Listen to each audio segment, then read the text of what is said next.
o eu ideal e o ideal de eu são dois conceitos que falam sobre a nossa identidade, sobre o eu, mas só que um é de um ponto imaginário e o outro é de um ponto simbólico. O maiúsculo é o simbólico e o minúsculo é o imaginário. De imaginário a gente pensa mesmo da nossa forma, da nossa coisa assim de eu me olhar no espelho e me ver no espelho e gostar do que eu vejo no espelho ou odiar o que eu vejo no espelho. É a coisa da imagem do nosso corpo.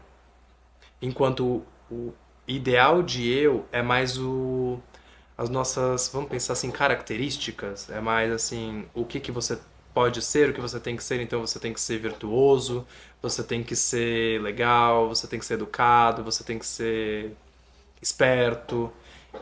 E o eu ideal é mais você tem que ser bonito, você tem que ser magro, você tem que se olhar no espelho e, né, condizer com uma imagem que muitas vezes não vai ser a que você vê, a que o eu entende como dele. É, aqui é imaginário, aqui é muito simbólico.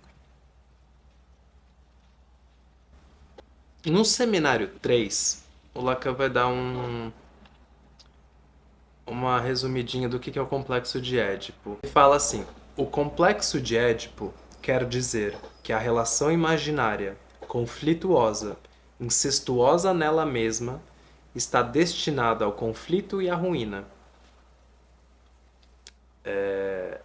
Então, né, a relação do eu e do pequeno outro, nessa relação imaginária, cara, ela está destinada ao conflito e à ruína no momento que a gente começa a se comparar, a gente começa a achar que dá pra ficar no lugar do outro, dá pra pensar como é ser o outro.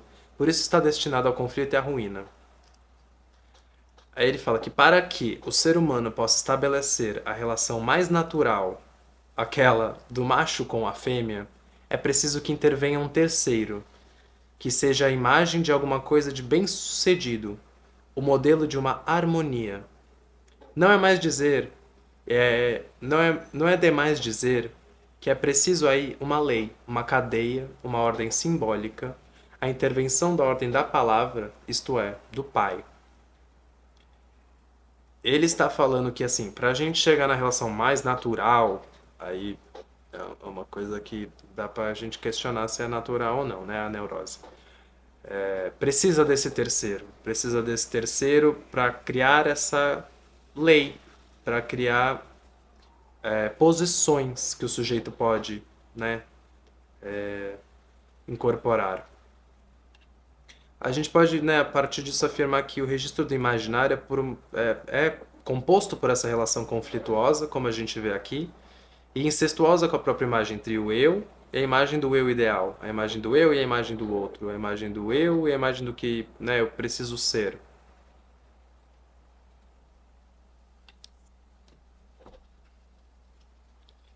E é o registro da construção do eu por sua excelência, né? A sua antecipação, a sua captação e a sua ilusão mesmo de existir esse eu, essa coisa unívoca.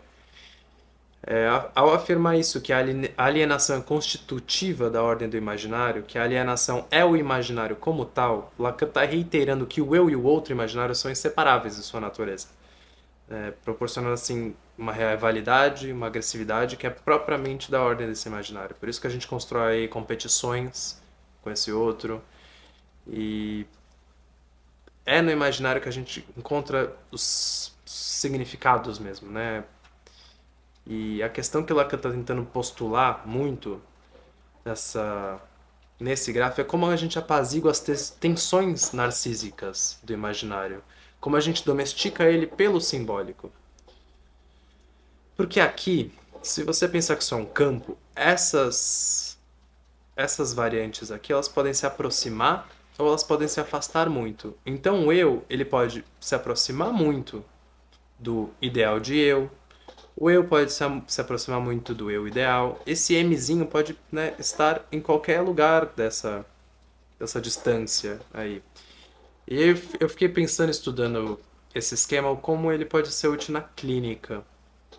Porque olhando para isso aqui agora, né, não faz muito sentido além da constituição do sujeito né? A gente não consegue ouvir um sujeito falando quando a gente olha para isso, mas eu acho que o contrário dá para ser feito. Depois que a gente ouve um sujeito, a gente pode começar a pensar, onde ele está se colocando como eu? Ele está se colocando muito perto de um objeto fálico? Ou ele está se colocando muito perto desse ideal de eu que ele pode ir atrás, dessas coisas que são possíveis ele ser? Ou ele está se colocando muito perto de uma imagem dele mesmo que é impossível chegar? E aí ele está vendo essas diferenças e ampliando elas para sintomas. Então, se isso aqui estiver muito perto da sua imagem, do eu ideal, pode virar uma coisa um pouco autodestrutiva. Pode começar, a gente pensa mesmo assim, eu, pelo menos na questão dos transtornos alimentares, se você se aproxima muito desse eu ideal.